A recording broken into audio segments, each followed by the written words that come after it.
Come one, come all. You are now listening to the Aux Podcast. Every week, Monday night, hosted by Steelo and Max. Roll yourself up some potent, pour yourself a drink, get yourself comfortable. We finna chill. Hello, everybody. You are now listening to / watching to the Aux Podcast, hosted by yours truly and my good friend Max. We're here, official launch, official episode 1. Peace to everybody tuning in. I greatly appreciate y'all more than y'all will ever know. But let's get right into it. Max, how you doing, brother? Yeah, I'm doing good. Doing good. Yes, sir. Big week to start on. Officially. Perfect week, I think. Definitely not going to be any shortage of things to talk about. So, right? Genuinely, I think this weekend was like the most stacked hip hop release, like day, I guess you could say, in a very long time. Very, very, very long time. That shit was overwhelming. I'm not even gonna lie. Like, there's just every time I looked at my timeline, there's something new that someone I follow and consider having good taste is like, this album changed my life, and I'm like, oh, type shit, bro. All right. Shit. I think for me, I did 9 first listens of projects, which is like fucking bananas, dude. It's not, and there's still shit that has come out that I want to tap into, bro. Like there's a well, okay, we'll get right into it. I gotta ask, brother, what have you been bumping this week? All right, top tracks. Number one has been, I think I've played this at least once or twice a day for the last week. Number one is Weight of the Word by Mike. All-timer. That's a classic. All 3 beats on there are crazy. I think they might be 3 of my favorite Mike beats, period, which is saying a lot. I can agree with that, honestly. But that's very slowly becoming my favorite track off Weight of the World. Mm-hmm. Number 2. Yep. I got put on to Faye Webster this week. Oh, really? Yeah, I've never tapped in. Best, man. Yeah, okay. I saw a funny picture of her with a yo-yo last week, and I reached out to one of my homies who is a certified Faye Webster stan, and I listened to Atlanta Millionaires Club for the first time. What an album. What a fucking album, dude. I've listened to Johnny like 10 times. I fucking love that song. That's a great song. So that's my song. My number 2. Right on. Because you get it right smack dab in the middle, and then the reprise at the end is just like fucking. Yeah. Yeah, Faye Webster's the GOAT. Johnny, you fucking asshole. Fuck you, Johnny. Dickhead. Generational dickhead, man. Yeah. Crazy work. You fumbled. I'm saying, bro. I'm fucking real as fuck. Track number 3, what are you looking at? Number 3, I got Didn't You Know by Erykah Badu. Classic. Classic. I got Mama's Gun on wax last week. And I listened to it through, and then I was like, oh, this song's really good. For all that know, that is the Paul George song. Every time Paul George touches a basketball, Didn't You Know plays in his head. Really? Yeah. Is that true? Is that more accurate? I think I might have. I don't think I made that up. Yeah. I don't think I made that up. It's funny to me. It's such a smooth beat, man. That's arguably one of my favorite hip hop instrumentals, like, ever. Yeah. So 100%. fucking good, man. And then last up for the week, what do we got, brother? Hey, I'm on number 4. Oh, fuck. 4. I thought it was 5. My bad. 3 straight non-hip hop songs. Number 4, I have Loading by James Blake. Whoa. From Playing Robots into Heaven from 2023. Word. I don't think I've ever heard that song this. Is really crazy. You got to tap into that. Yeah. For sure. That's one of my favorites from 2023. Sweet. And then number 5 have Crystal Ball by Mike. All-timer, bro. Another all-timer. A lot of Mike this week. Good. Just like the rest of the weeks. Yeah, literally. As every week of my life since like 2019. That, Yeah, I think, honest to God, I know that's not your favorite off disco. That might be my favorite off disco. I love the beat. I think that might be my favorite. I know that's a lie. That's not my favorite. This album is so criminally underrated. Most underrated, because I think. Everybody's like, Burning Desire this, Burning Desire that. Great album. Great album. I love Burning Desire. I don't think I'll ever forget the first time I pressed play and Evil Eye came on. What a way to open it, too. What a fucking way to open it. Yeah. Yeah, agreed. Agreed fully. I think it was, that album was 2021, which was a very harrowing part of my life, to say the least. And fucking Zaza got me through the trenches, bro. Like, that shit was generational, man. That's real shit. Yeah. That's a good top 5 for the week, brother. I'll fuck with it. I'll fuck with it heavy. Let's hear it. So, off rip, we got something that actually came out fucking Friday. I have been spinning the fuck out of the closer off this Psyche record, Lost in America. It's called Ghana Baby. Has one of my... I'm a sucker for like live production. I'm a sucker for samples of your heritage, for lack of a better term. Just one of my favorite produced songs I've heard in a while. Some of my favorite bars. A crazy hook that I just can't get out of my head. That shit is next fucking level, man. So good. So good. I don't know if you've listened to this project yet, but this is like my must listen, I think. Especially if you were fucking with the McKinley Dixon, which I know you were. So like, you got to tap in. I was. I will get to it eventually. It's for sure.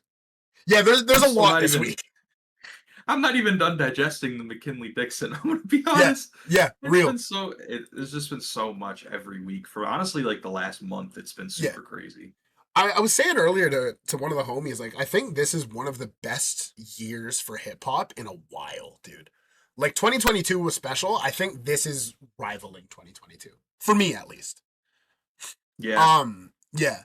Track number 2 that I've been spinning the most is another cut off this record, Witness, which was one of the singles, featuring none other than McKinley Dixon. Another one of those ones. This album has a lot of just crazy infectious hooks that are just like next level.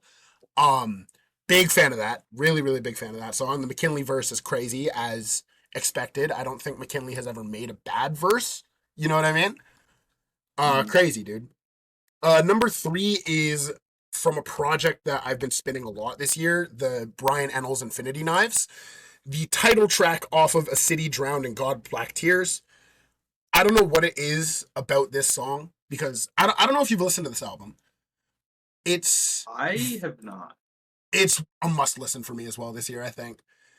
It's hard to digest. It's very much so chaotic. Like, no song on this record sounds like another one.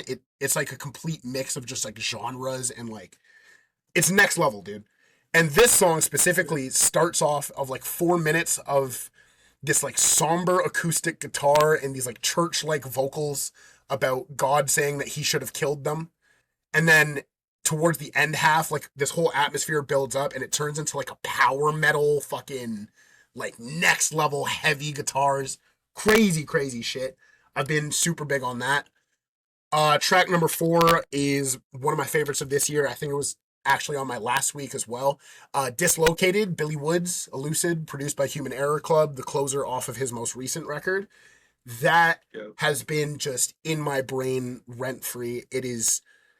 When you put Woods and Elucid on the closer to an album, it's just going to be fucking phenomenal. The last like 6 that they've done have all been crazy. Like, I've been spinning Stone Fruit a fuck ton this week as well. Magdalene off of Church. Like, it's putting them on a closer. Obviously, it's going to make sense for an Arm & Hammer record and a Woods record. It's just always going to be good, dude. Like, this shit is crazy, man. And many such cases. Many such cases. Many such cases. And then finally, another release from this weekend. Track number 5 has been Clout Spells off of Contacting, the new Sun Mundi and Sasko record. This song is featuring Shamar, who dropped a fucking phenomenal body of work earlier this year called Emerge and See. We'll get into this record. We'll get into this record later because it is one that I want to talk about this week. This is one of the singles off of it. It has just been in my brain, super infectious. there's like this motif where they keep on saying like there's not enough power, and it sounds like some shit out of Dragon Ball, and it's just so fucking good. So good.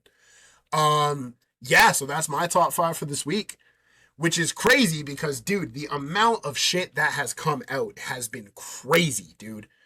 Yeah, I like think I'm looking at my stats for the week, and like a lot of the stuff that was there for my, like, even just looking at my like top 20-ish, like they all have like a very low number of streams for a whole week, where like I listened to a lot of different things last week. Like, and we'll get into it later, but two of the new albums that came out last week, I think I listened to three times through each, Yep. and none of them are on my top 20. Yeah, So absolutely, I listened to a shit ton of music last week, and like it's great, man. I love it. What a time to be a fucking hip hop fan, dude. I think off rip we should address the elephant in the room, probably the most anticipated record I've seen this year, the Pusha T, Malice, Let God Sort 'Em Out. I don't even know where to start with this one, man. Honest to God, a lot of people have been sitting it more than I have. I've spun it probably twice in total. I love it. Honestly, it's fantastic. I had no complaints off rip. Every verse was fire. The production was good. I said I have no complaints. That's a lie. I think some of the Pharrell inclusions were a little, you know? Yeah. I think, you spun this more than me, I think. So I want to hear your take on it. I listened to quite a bit of it. I listened to it once the morning after it came out, and I listened to most of the leaks that came out before. Not much had really changed. So first listen was that morning, and then I think I listened to it again later that day, and then I gave it another spin yesterday. And I will say my opinion did change a little bit after each listen. I think off first listen, very first impressions, I think that top half of the album is one of the strongest that we've had this year. Like, Absolutely. It was just punch after punch after punch with not only just the production, but also the features. Oh my God, yeah, dude, fuck. I saw somebody on Twitter say Tyler has ruined like 2 or 3 otherwise 10 out of 10 albums with his features. Fuck off. No way. And I was like, I don't know what you're talking about, but I'm going to assume it's probably like Alfredo and Pray for Paris, in which case I completely disagree, first of all.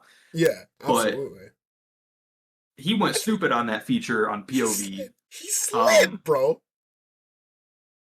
Agreed. So I don't ever want to hear that again, because I think he is the high point of that song. Yeah, I think he has the best verse on it by far. And I know a lot of people were complaining about that song. That is one of my favorites off the album, off my 2 listens, if I'm being real. Yeah, 100%. People just hate on Tyler to hate on Tyler, man. Like, crazy to me, bro. Crazy to me.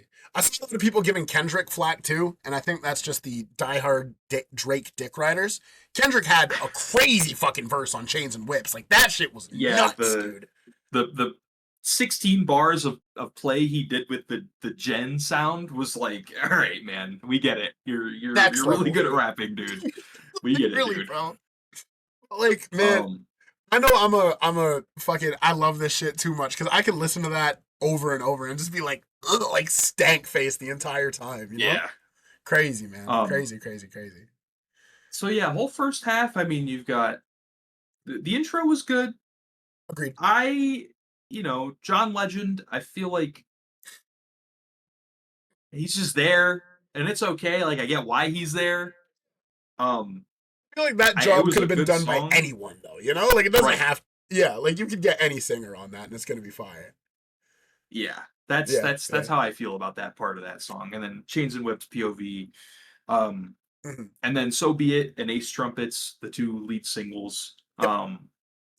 Enjoyed both of those 2 just as much again. Yeah. And then, but going on, I think the second half of the album, and saying it drops in quality, I don't think is fair, because that implies that it's bad to some degree. Yeah, and I don't think that's true at all. I think it went from really great to very good. I think that's what happened there. I can agree with that. Some of the, yeah, I definitely agree with the take that some of the Pharrell inclusions, especially on some of the hooks, Yeah. and in a couple parts, some of his drums and production didn't really feel like they were fitting what Yes. Push and Malice were doing. Fully inclined to agree with that. Some of it just felt kind of out of place, you know? Like, it felt, like, weird to include it. I seen someone post this tweet that was like, keeping Pharrell on this record is like having that one problematic cousin at the cookout, but like he's your cousin, so you can't really like tell him to fuck off, you know? Yeah, I don't think it was you that I had said this to. I think it might have been another friend who listened to it. But I has said that I really think that this album would have benefited from being half produced by Pharrell and half produced by just like some other collection of producers.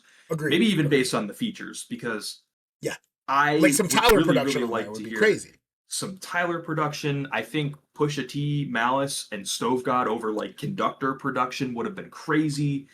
Locked in, bro. I was thinking about Conductor before. Yeah, 100%. Right. 100%. And then like even the track with Nas, like you could get Hit Boy would definitely do that. Like absolutely, based off without of what doubt, they've done. Man. So I think I get why Pharrell was as involved as he was, and I think it still resulted in like a really good product, regardless. Yes. Agreed. But I think with the pace that the first half of the album was going, I was like, oh, this is really, really gonna be like probably my favorite Clips album if this keeps up. And it did to some degree, but I think it was still a really good album. I think the trap that a lot of people are falling into now, though, is they heard this and they really enjoyed it, and maybe this is a conversation that we'll get into later or another time. But people who like mainstream hip hop, and I would consider this mainstream hip hop with the media presence that it has. People are just really starving for a release that they can sink their teeth into, that has some substance and they can really pick apart. And it's made a lot of the conversations surrounding this album pretty unbearable. Yeah. Oh my, dude, the Twitter. Oh my God. Like, yeah. Agreed. 1,000,000%, man. And I think we were talking about this earlier. Like, people are so quick to be like, oh, album of the year, and like ranking it and assigning like, 9 out of 10, 10 out of 10, or some people who just hate for the sake of hating. Like, I don't know. I feel especially it's been out for what, like 2-3 days. People got to really. I think this is a release that people are going to sink their teeth into. Like, this is, I'd say, one of the most, like, in terms of mainstream music, like one of the most bars heavy, I guess you could say. And usually I think that's not the shit that's super popular. So I think people are going to sit with this, dissect it a little bit. But yeah, I think a lot of people just immediately are like album of the year. And I'm like, come on, man, like chill out for a second, you know? And like, if it's your album of the year so far, no shade, but. Yeah, 100%. That happens for a lot of artists who kind of get that treatment where the initial reaction is anywhere between this is the greatest album I've ever heard and why would you ever listen to this? It sucks. Like, on things, you know? Like, yeah, 100%. Bro. But all of that aside, I definitely think the album met expectations, and it had really high ones too.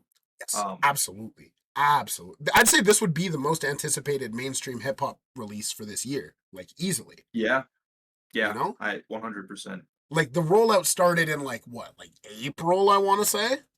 And like, fuck, man, no matter where you are in like the hip hop spaces, you couldn't escape people talking about this shit. And like, for good reason too. Like, it was incredible and like definitely something that I think people should be excited about. But yeah.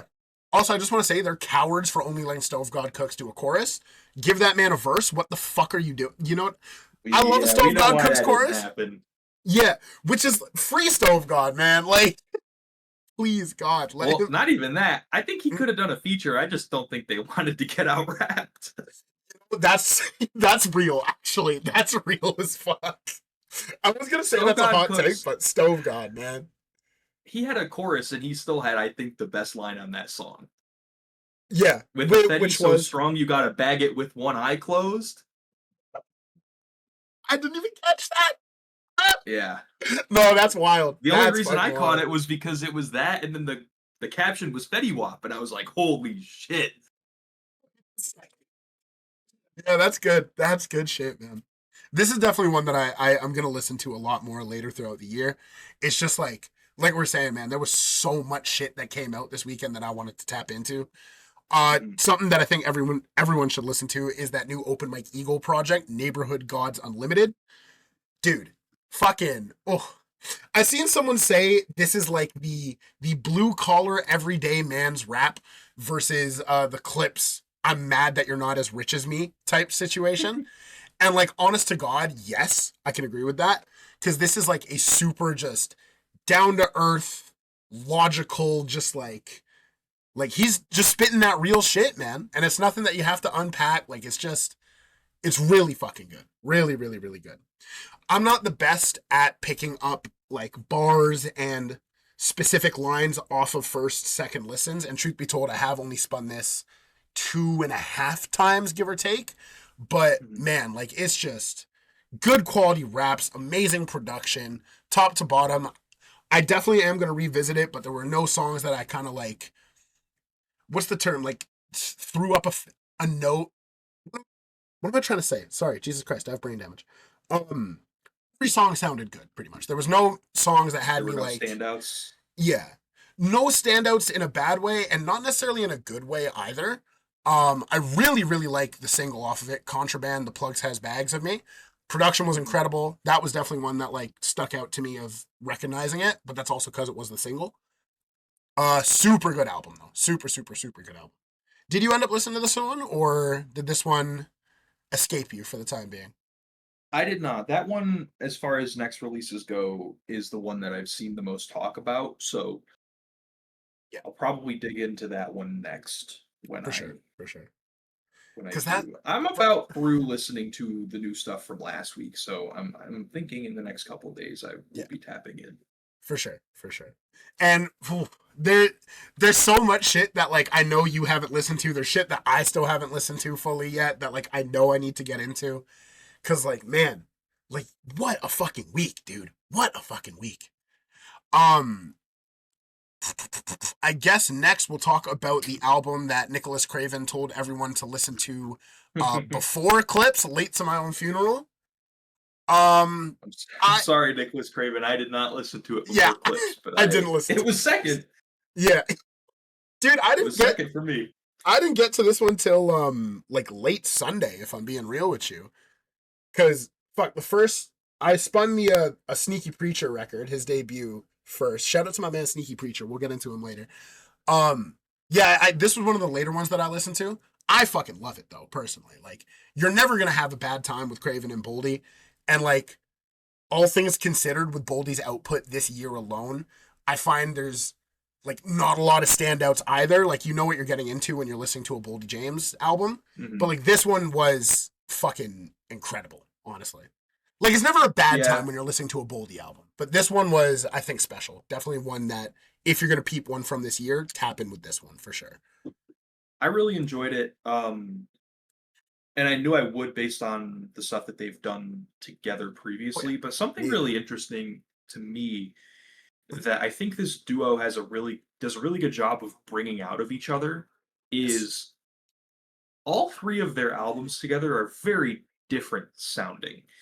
Despite their styles being relatively, like, I don't want to say stagnant, but like, you know what you're getting into. James, right? Boldy James is like he will rap about like certain things in a certain way, with a certain cadence that you can come to expect, and that's why people love listening to him. And Nicholas Craven, obviously sample-based producer. Pretty much at this point, I would say one of the masters at picking out samples and then tailoring it to the artist he's working with. That's real as fuck. One of my favorite things about Fair Exchange No Robbery was how it felt like, based on what I had heard from both of them before, this pairing sounded like it made sense. And that's pretty much what they did. Like, Boldy walked in, did his thing back in 2022, coming off of his stuff with Alchemist the last 2 years. Like, Didn't lose a step. And the stuff with Real Bad Man that year as well. Like, just there's so everybody much Boldy knew James, like, man. Boldy is going to be a really good rapper in 2022. Everybody knew that. Absolutely. Absolutely. And then to have Craven come in and do what he's best at was like, all right, this is good. Everybody thought this is gonna be good because of that. Yeah. And then Penalty of Leadership came out at the very top of last year. And I remember because this was around the time when Boldy got in the really bad car accident. Oh my god, yeah, I forgot about that. And I was really interested to see how it was gonna sound. And I think the element of, he's recording half of these verses while he's in a neck brace with a broken neck and vertebrae, and like it comes through not only through Boldy's rapping and his subject matter, but also through the instrumentals. And I think that's something that's really, really, really impressive that I was not expecting after Fair Exchange, No Robbery. Yeah, agreed. One of my favorite songs off of that album is Speedy Recovery. Crazy song. Crazy fucking song. Super real. And, just like not even just the title, but the sample that's used, the you don't know what you're thinking in your head, and then Speedy Recovery, the car accident, he's Speedy Recovery, healing quick. So going into Late to My Own Funeral, I was like, okay, I have absolutely no idea which direction this is going to go, because even though this pairing is super consistent, it feels like there's just some step that they're going to take that goes a different way. Agreed. Would you say that this was it?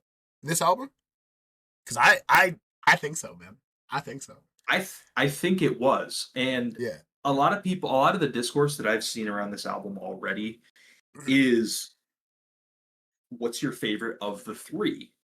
And I have a really tough time picking, because I think the three of them occupy very different spaces in my mind. Favorite of the three albums, you mean, right? Yeah. Of their three together. Yeah. I think I love all three for very different reasons. And agreed, fully. I'm very glad that this one doesn't occupy the same space as either of the other two. Yeah. Because, truth be told, you are definitely more, like, experienced in Boldy than I am, truth be told. Because I've only given those albums, like, 1 or 2 listens as well, truth be told. But from what I've heard, like, sonically, all three of them very much so occupy, like, different niches and kind of different vibes. I feel... I don't want to say this sounding like I'm criticizing or that it's a bad thing, but a lot of rappers, I think, when you listen to one of their albums, like, you know what you're gonna get. And I think Boldy is definitely one of those MCs where, like, it's phenomenal work, absolutely, but I feel a lot of it does sound kind of similar. So the fact that this specific combo of Craven and Boldy is like its own fucking situation, I think is dope. I think it's really, really dope. To me, I think one of the reasons that Boldy is held as such a like heralded rapper of this generation is not only the consistent output, but I think it's the art of locking in with a producer and creating a product that sounds, even though you're like the way that you rap or the way that you will get on or step up to a beat may be the same. If you work with a different producer, you're always going to get a different product, because the way that those styles mesh and blend is going to make something new. So that goes for all of the Craven and Boldy albums. That goes for all of the Alchemist and Boldy albums. They're all different in their own way, and that's why I think Manger on McNichols is held as high as it is because that is a very, very vulnerable album from an artist who isn't normally doesn't talk about stuff like that ever. Yeah, agreed fully. That's a record, dude. Like, that's yeah. Fully agreed. Fully agreed. And I don't want to say on this for too long, but something about that album that I found out recently was Boldy doesn't, right? Yeah. Boldy, despite it coming out, I'm not sure how much you know about the album. Not much at all, if I'm being only the music, really. Major on McNichols was made over an 11-year period from 2009 to 2020. Whoa. 11 years. Yep. So That's Sterling crazy. Toll's local Detroit producer, Yeah. Boldy linked up with him around that time, maybe even before then, and worked with him out of like Sterling Toll's basement to lay some of the vocals for these. And it just kept building and building and building and building until 2020 when it was finished up and released. Yeah. And from what I've read about how Boldy feels about the album is he doesn't really like to talk about anything on that album because it's so personal. Absolutely. And he doesn't perform those songs. It's very much like, I don't know if sore subject is the right thing to call it, but he doesn't associate. It's a soft spot for him. He doesn't associate it with it nearly as much as people hold it in such high regard. Let's put it that way. That makes sense. Yeah. So I think it's awesome that, especially through Penalty of Leadership and Late to My Own Funeral, that Boldy is able to still like express the emotions that he wants to going through like different traumatic events, like car accident, in a way that he can look back on it and still be like, yeah, I'm like really glad and proud that I made that, you know? Yeah. That's real as fuck. That's super real. And like, man, that is shit that you should be proud of because like the quality of the music, man, is next fucking level. The one standout for me, I don't know what it is about Trapezoid. I love that song, dude. Like, I listened to the whole album like 3 times over, I want to say. One of them earlier today, funny enough. And like I spun back Trapezoid like 3 or 4 times. That shit is, I don't know. I like that song a lot. I really like Trapezoid. I really like the whole shebang. That's the whole shebang is crazy. Yeah. That's real. Man, so much good music coming out. Speaking of a like MC and producer combo, I want to talk very much so about this most recent Sun Mundy and Sasko record, Contacting. You haven't listened to this one yet either, right? Mm-hmm. I have dude. So peace to my brother Rohan of the Rap Music Podcast. That's my fucking goat. He hosted a listening party for this in a Discord call, and like first listen, dude, was like a spiritual experience, man. Like, one definitely was because the atmosphere of like a listening party and everyone kind of tapping into the same shit. But the music on this thing, man, is like next fucking level, dude. Sasko is this producer. Last year they had a record called The Hottest Day on Record, or The Hottest Year on Record, sorry. Super crazy album. Sasko kind of operates in a experimental kind of like atmospheric, wavy, psychedelic kind of place production wise. Like they were talking in the call about like they have like a MIDI drum kit and they put like a synth on the drum kit and like doing next level shit and like cool flips pretty much of like a lot of interesting sounds. Like some of the production on this record, Clout Spells is the one that I was listening to the most. The beat for Meditation App, which is the second last track, is like one of the most beautiful instrumentals I've ever heard. A lot of just cool, like, industrial sounds that, like, you'd think would be really hard for an MC to get into a pocket or a flow. But Sun Mundy is going fucking crazy on this album. Like, ballistic, man. Some of the craziest bars I've heard. Thematic-wise, it's kind of like talking about the dangers of being chronically online and like needing to unplug from this like whole system of shit and like getting in contact with yourself and God. I think that's why the name of the project is Contacting. Crazy album, dude. I've spun it, I want to say 6 or 7 times. I very much so lean towards that like experimental, like psychedelic kind of sound to begin with. So this is like right up my alley. I fucking loved it, man.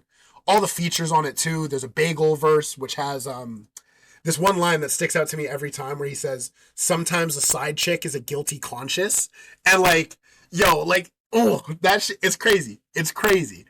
There's a Rama and Hester Valentine verse, which is the first I'm hearing of these MCs, but they're fucking crazy. There's a Def C verse on it, which is like next level.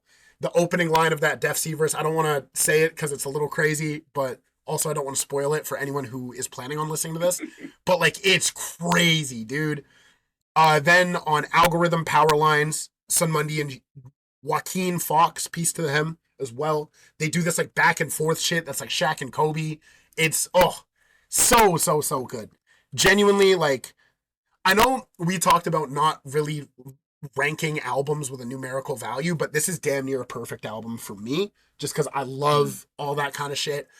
It's very lengthy and very heady. It's an hour and 2 minutes, but genuinely like one of my must listens for this year. It is fucking next level, man. I really, really, really liked it.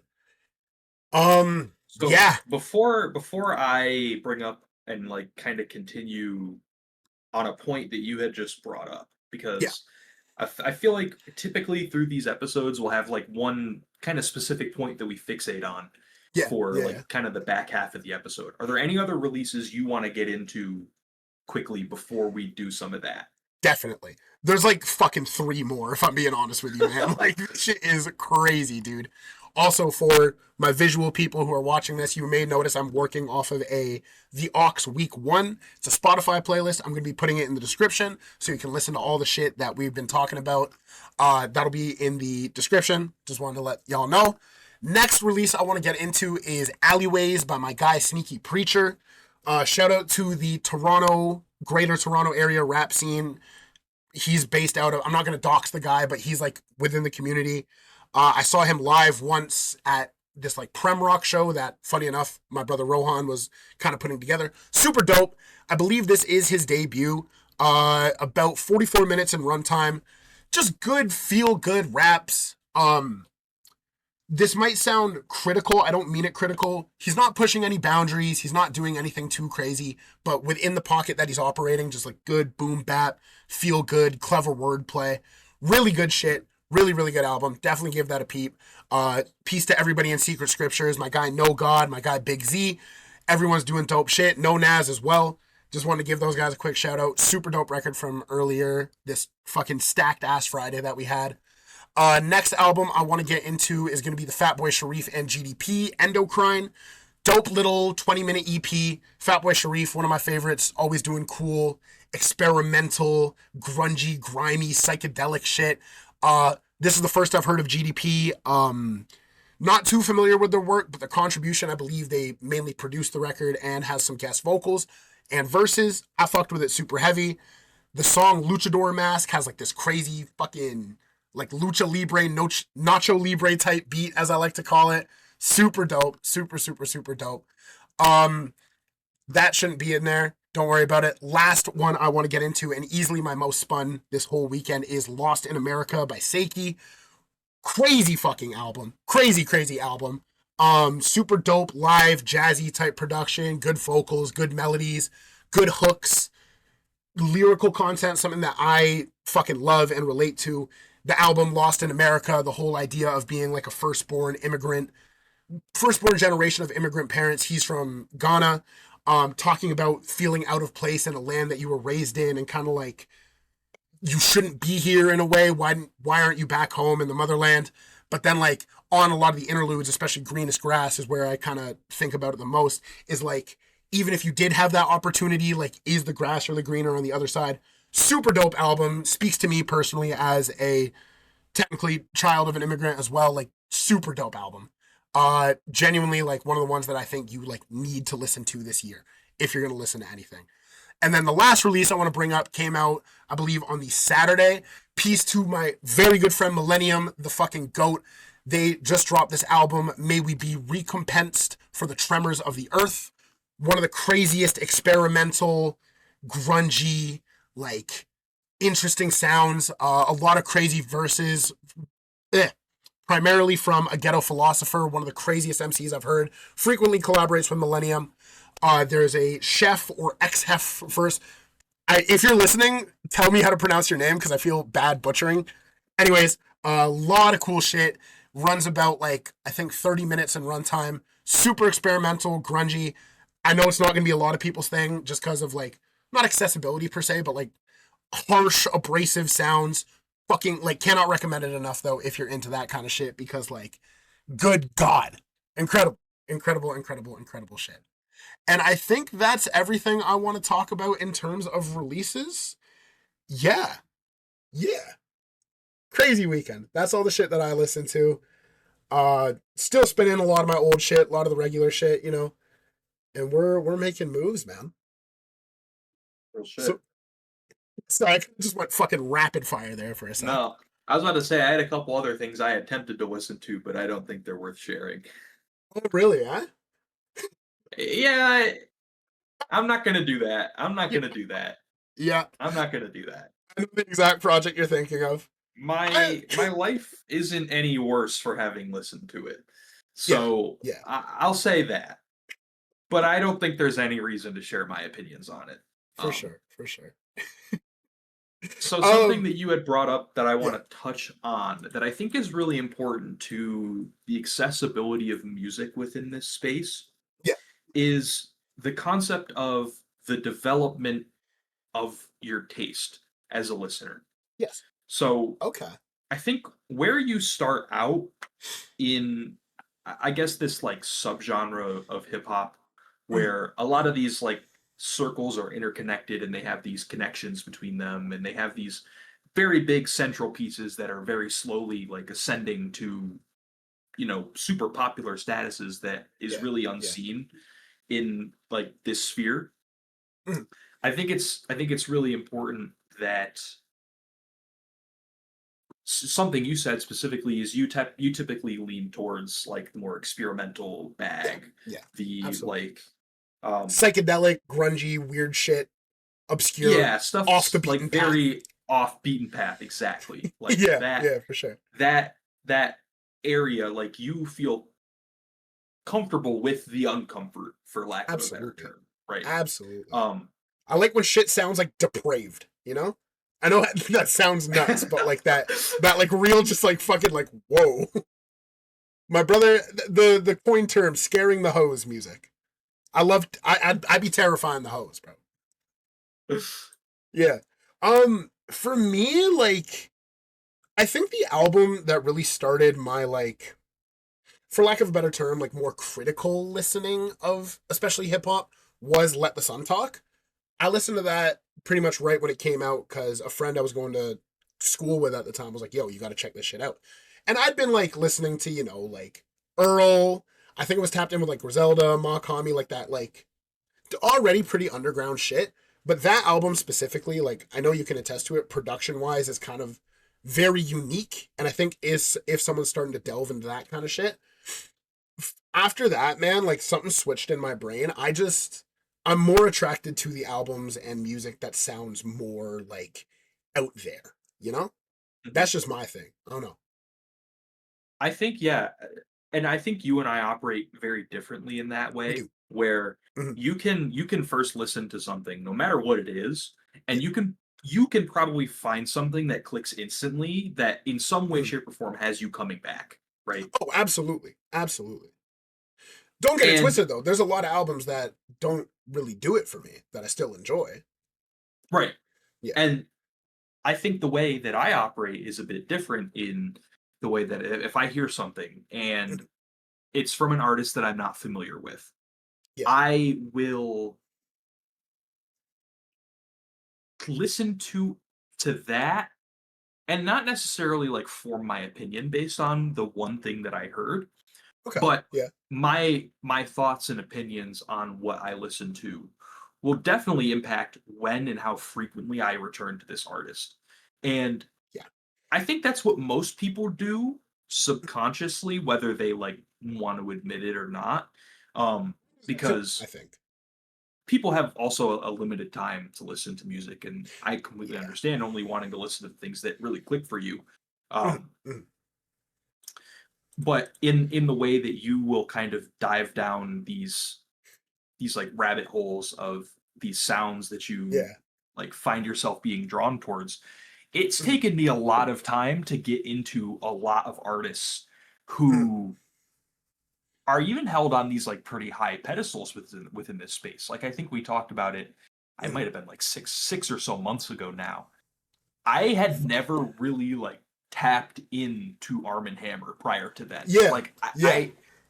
I had listened to Haram like once, and that was really only because of Alchemist, right? Falling Out the Sky and Alchemist. Yeah. Yes. Absolutely.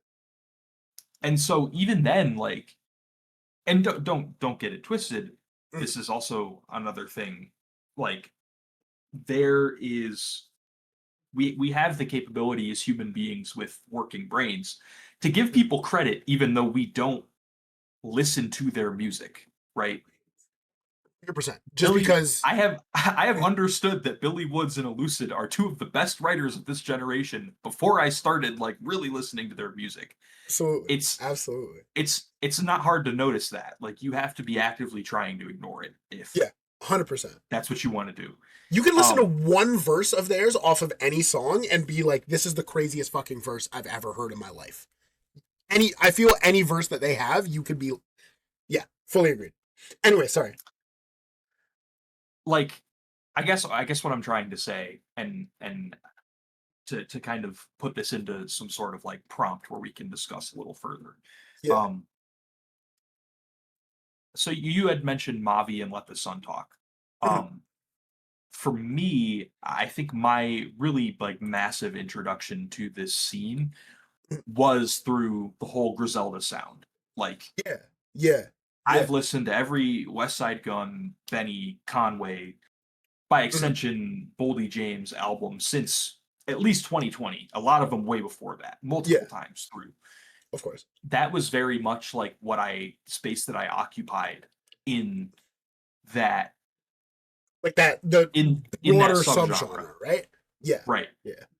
So I guess to kind of do like a little bit of like a story time from each of us. Yes, absolutely. I want both of us to try to, in as much or as little detail as you would like, try to track your listening history in hip hop from artist to artist and how you found each one from the last. Okay. Oh, I like that. Oh, I like that. I can go first if you want some time to think. Yes, actually, yes. I'm also going to bring up my last. Can I cheat a little bit and bring up my Last FM? I'm looking at my playlist right now. It's just like my super old one to see how I got from where to where. Okay, right on. I'm gonna pull that up. But yeah, please. That actually sounds really interesting. I like that idea. I like that idea a lot. So for me, the first one that I like super got into was for me it was HWH, Yes. 7. It was 7. Oh, 7 is so good, dude. 7 is so good. So 7 put me on to 7. Well, I should clarify 7, and at the same time, What Would Sheen Gun Do? Type like that era. And I mean, okay, I'll dox myself a little bit. It was a very big thing because I at the time was in Buffalo. Yeah. I lived very close, and it was like the presence that the three of them have in that area is crazy when you consider like where they're like influences? I don't want to say they're exactly like they're considered like a part of this underground subgenre community in some respects, but they are a very big deal in that city for good reason. Man. I mean, they've done a lot for that city since they came out, and I mean, they're still doing stuff to this day. But 7, and then I kind of just continued in that circle of West Side Gun, Benny, Conway, all the way through Pray for Paris.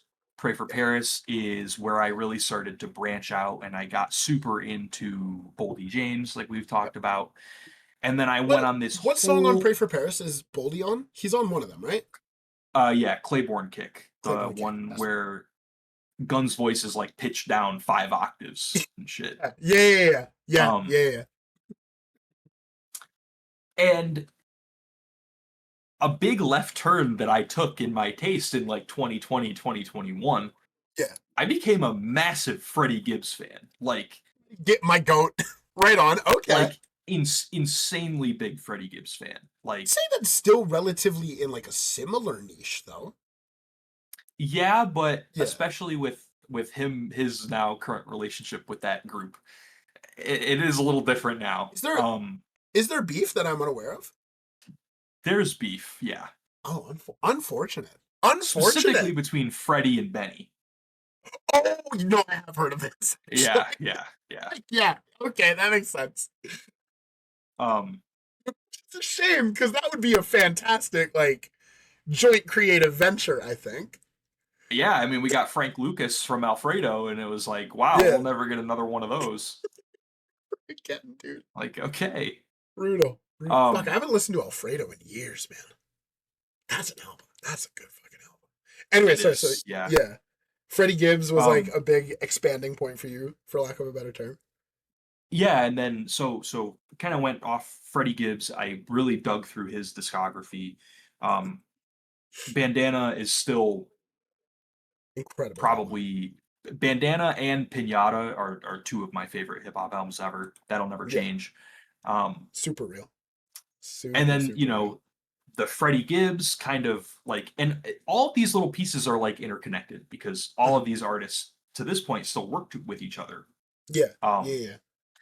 And so it really went from Freddie to Currency. I really started listening to a ton of Currency. And then eventually it kind of left me at this big circle of The Alchemist and getting into all of his work and going back and listening to all of the artists that he worked with. Oh my God. Yeah, dude. Fuck. Because that is even Alchemist has one of the craziest discographies of all time ever. And just the amount of collaborations, dude. Fuck. Yeah. And feel how you might about his recent behavior, but he don't got internet, bro. He don't got internet, man. No, he don't got internet. He's got the discography to really do whatever the fuck he wants, unfortunately. Agreed. And people will still listen to his music. Yeah. But I'm still gonna listen. I really think that point where I started to really tap in with everything the Alchemist was doing that's what led me to Mavi back in 2021. Was Miracle Baby. Yeah. Oh, what a song. And yeah. I would say the albums that have done the absolute most for me, and I'll kind of end this off here because it gets way too hard to track after this. Oh, because it just goes off in every direction and it's literally. The fucking absolutely. The two that have done the absolute most for me as far as the things that I listen to now is This Thing of Ours 1 and 2. Incredible. In some way, shape, or form, I have tapped into every single artist that's featured on these. Yeah. Earl Sweatshirt and Navy Blue on Nobles. Those incredible. Two of my favorites right now. Yep. TV Dinners with Boldy and Sideshow. Yep. Sideshow is crazy. Sideshow is so underrated. So underrated. Yep. Fucking and Sifu and Maxo. Hell. Yeah. Yep. If I had never heard Holy Hell, I would have never heard Gumbo ever. Word, that's real. Oh fuck! And what an album Gumbo is. That's one of my favorite albums of all time, forever, until the end of history, I think.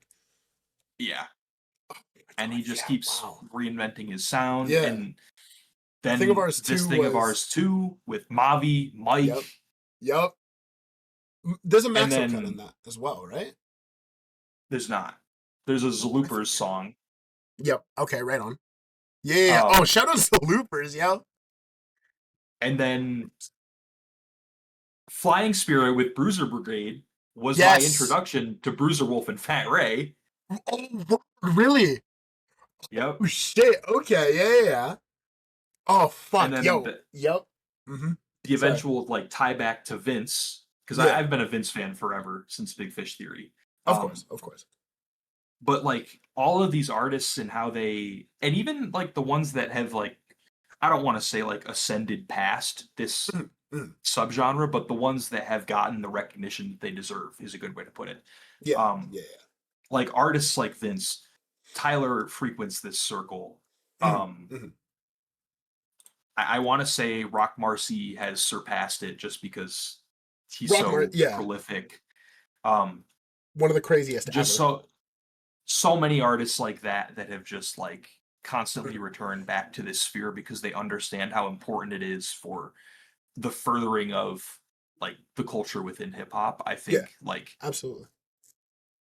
I think The Alchemist has been such a big conduit for that. And if you take his run over the last 10 years away, I think hip hop looks insanely different. I think remarkably so. Remarkably so. Yeah. Like, absolutely. Take out any other artist, the impact would not be as big as his. Because it's like you said, the conduit. He's an Alchemist project with a certain artist. Like, I think of Haram instantly. I feel most people would have not heard about Arm & Hammer if not for Haram. And, like, yes, it's an incredible record, but by no means that is the best Arm. You know what I mean? And, like, I feel that's the case with a lot of artists where, like, yeah, they have a joint with The Alchemist. It's super dope. And then you go and peep, like, the artist's other shit, and it's, like a whole other can of treats. You know what I mean? Exactly how I feel about Faith is a Rock. Exactly how I feel about Faith is a Rock. So real. So real. Faith is a Rock is an incredible album. Like, incredible. Yeah. So fucking good, man. Yeah, that Faith is a Rock is what kind of got me into Wiki, I think, and made me go back and peep the yeah, crazy shit, man. Then 14K Figaro. That's how I found Tony Seltzer. Word, yup. That was pinball for me, if I'm being honest. That's real. Yeah. Because, like, I feel to get into my history, for lack of a better term, I think, so my music history as a whole, I'm like a fucking dork, right? So from, like, ages pretty much, like, I'd say 12 to about, like, 16, I was listening to, like, the fucking Zelda OST and, like, anime openings and shit and, like, dubstep. And I think I was 13, and my brother showed me Better Off Dead by the Flatbush Zombies. I don't know if you've ever listened to the Flatbush Zombies. Around when I was the same age, I think. Yeah, same kind of, like, young vibe. And, like, I'm gonna be so for real, that's when I started, like, smoking weed as well. And, like, that combination just got me into hip-hop, like, fucking feet first. So I was bumping, like, Zombies, Underachievers, Pro Era, Capital Steez, like, Joey Badass, that whole Beast Coast kind of movement. And, like, I've always loved hip-hop, and that's always been, like, a place that I operate in, you know, like, Isaiah Rashad, Kendrick, all of TDE, like, that kind of shit, which I would say is pretty mainstream. But then, like we were saying, 2019, and I heard Let the Sun Talk by Mavi, like, that album kind of made me think about music in a different way, I think.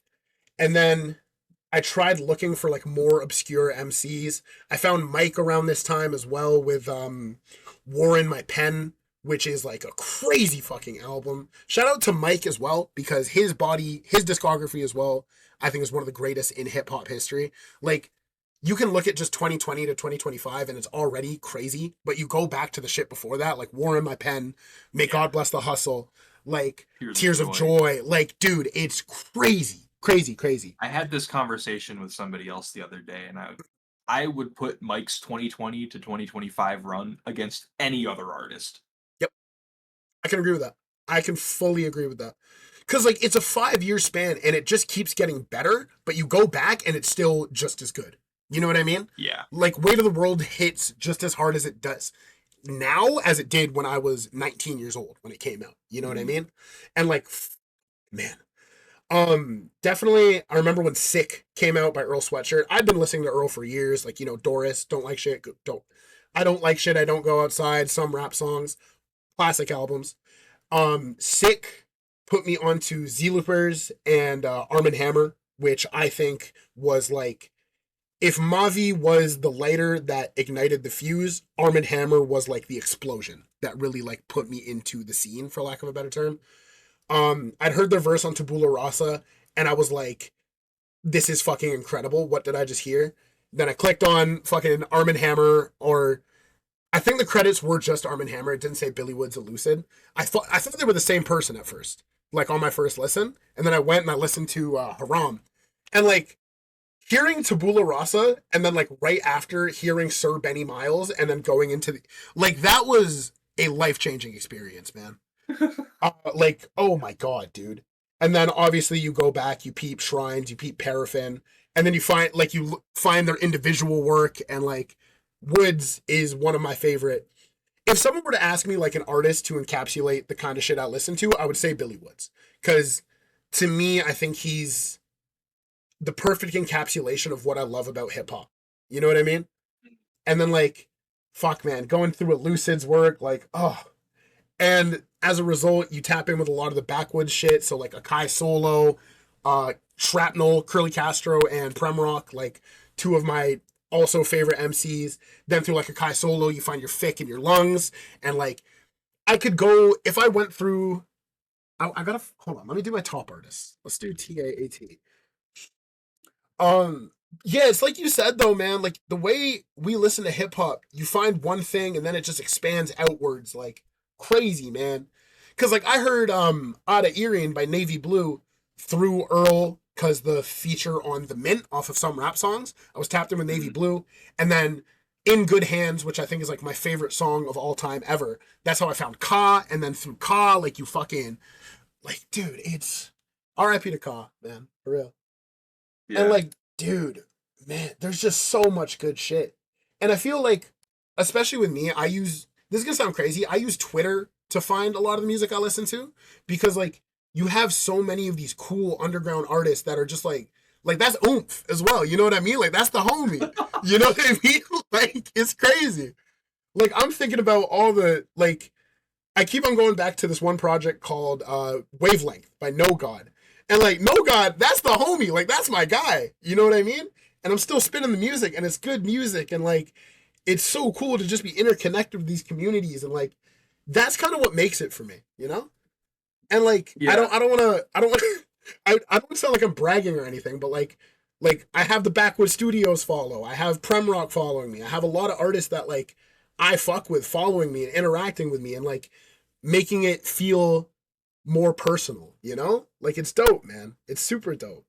And like, you go out to the shows and like people recognize you. Like, there's this one MC from up here, this dude named Slumber Logic. Fucking incredible. Shout out to Slumber Logic. Crazy discography. He performed at the show, and I went up and I was like, dude, like, pleasure to meet you, man. He's like, oh no, I know you. You were at the Wood show. You were at this. You were at that. And like, bro, me and you, we met at a Mavi concert. You know what I mean? Like, it's cool, man. The community goes so deep for me. I love that shit. I love it. I love it. I love it. And that's the nicest thing. I mean, we touched on it last week about the fact that it's never been easier to make high quality music, like equipment wise, and like there's really no cost of entry anymore as long as you have a computer and a microphone. Yeah. Yeah, absolutely. But to the same degree, it's never been easier to promote yourself or your music either. Absolutely. If the people who want to listen to your music know where to find you, there are so many avenues where you can put your music up, or you could put links to your music that it is just so easy to listen to. And I think dope, man. It's sort of a double-edged sword at the same time, though, because with this accessibility to music being so wide open, it's really hard for smaller artists to both be paid and find the support that they deserve for their work. That's real as fuck. Which is why the biggest reason I collect vinyl is because I can directly support the artists whose music I like monetarily. That's one of the biggest reasons for me. I know when I buy it from their website, I'm getting it from them. My money's going to their pockets. Absolutely. And I'll do the same thing if an artist I like is putting out a digital exclusive for $10 on their Bandcamp. I'll buy it. Type shit. I want to give them my money. I don't want to give them 0.007 cents when I stream their Spotify songs. Like, I would rather show my support if I'm able, because I mean, if I have the money, I'd rather be able to give them the money than give it to somebody else. Absolutely. So the fact that you can promote yourself and you can make music at such a low cost is amazing. But I think honestly a good amount of smaller, more independent artists are going to listen to this. Don't let the fact that you want more people to hear your music restrict you from profiting and getting what you deserve from your art. That's obviously, if you're trying to build your fan base, do whatever you got to do. But once you get to a certain point and you feel like I could like this would help support my life at this point. If Yeah. all of these people who say they really love my music would be willing to pay $5 or $10 for an album or bonus tracks or something like that, it doesn't hurt anybody, because the people that are really tapped in with you understand that you're doing this for free up to that point. I am so happy to be able to give people my money if they deserve it. Like, 100%. Like, even for me as like an artist, I say artist that I don't have a body of, anyways, like there are producers that like are homies that I want to work with. I'm not just gonna hit them up and be like, yo, put me on, bro. Like, there needs to be some, like, if you're gonna really commit to this music shit, like, you need to be compensated for it. And that's why, like, Bandcamp is pretty cool. I know sometimes they're a little scummy with shit. I heard recently, apparently, like, artists aren't really getting full cuts, but, like, way more than obviously Spotify and, like, Apple Music and shit. Like, I think Open Mike Eagle was talking about this on the Rap Music Plug podcast, where, like, before streaming, you could make an album, right? And let's say you make 100,000 CDs and you sell 100,000 CDs at $10. You're getting like fucking like six figures type shit. You know what I mean? And just off that alone, like, cool, you're eating, you're good. But with the emergence of streaming services and like the unethical shit that they're on, like, I think now more than ever is the time. Like, if you're really about this music shit, like, you will invest in it, you know? Like, people, you look at the Makami vinyls and shit and like all of that, and like him charging an arm and a leg, like it, like, you know what I mean? Like, I get it, you know? And if someone's gonna buy it, it's crazy. It's crazy. Yeah. It's there's a larger discussion to be had about, I don't want to get too philosophical or deep, but about knowing your worth for the things that you provide to the world, I guess. Absolutely. You know, if you're able to ask for money for the things that you do that you think that you should be paid for, you should. Absolutely. And you deserve to be paid for it. Like, some people, I feel with being a creative, there are a few people that I know that are producing work. You know what I mean? Either selling verses or beats or anything like that. And a lot of people complain like, oh, it's way too expensive, whatever. At the end of the day, like, if you want a quality record and you know that you and this person are going to make some dope shit, like, who gives, like, put the money in, you know what I mean? Like, it's not that deep. And like, I feel a lot of people get a little too like, oh, we're homies, so let's do it for free type shit. I don't know. Like, I'm not trying to say, support the art is all I'm trying to say. You know what I mean? Exactly. At the end of the day, support the art, because artists need to live. Word to Rap Ferreira, however you may feel about him as a person, but no more starving artists. You know what I mean? Like, that's the goal. It's crazy shit, yo. It's crazy shit. I think that's about it for this week, brother. How do you feel about that? Anything else? Yeah. Oh wait, no. The vinyl. Hold on. Oh shit. So, okay, we'll go quick. Yeah. Let me close my fucking Last FM. See, and that's the thing too about music. I listen to a lot of music that isn't hip hop as well. Hip hop is definitely my favorite genre, but I listen to a lot of shit that is like, if anyone likes math rock or anything along those lines, tap in with Closure in Moscow. Crazy fucking band. They have this record from 2008 called First Temple, one of my favorite albums ever. I'm not just a hip hop head. Anyways, so to get into the vinyl that has arrived for you, I believe, the three ones, I have them pulled up. First, we have Her Favorite Color. I don't know the variant title, but this one that I have on the screen as I speak. Yeah, it's the Vinyl Me Please pressing from, that's the one. I think like 2018. Yeah, I might have made that shit up. But either way, it's the Vinyl Me Please pressings are always super high quality. They're always super heavy. So anytime I see an album from them, I'll get it if I like it enough. And that's one of the ones I've been getting into recently, and I stumbled upon that, so I had to pick that one up. Right on. One of the releases we talked about in the last couple weeks, the Maxo record. Mwah. What an album. Yeah. What a fucking album. Very, very unique. Not what I was expecting from Maxo, but I think it paid off in one of the best ways possible. Agreed. The record itself sounds awesome. It's like a cool translucent red. I'm going to get this. Like, yeah, I'm ordering this.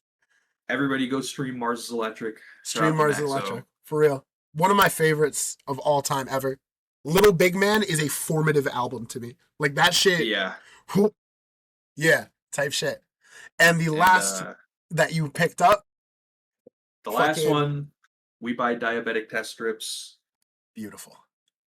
Purple grape colored vinyl. That's such a sick color. Like, that's so dope. Yeah. Oh, man.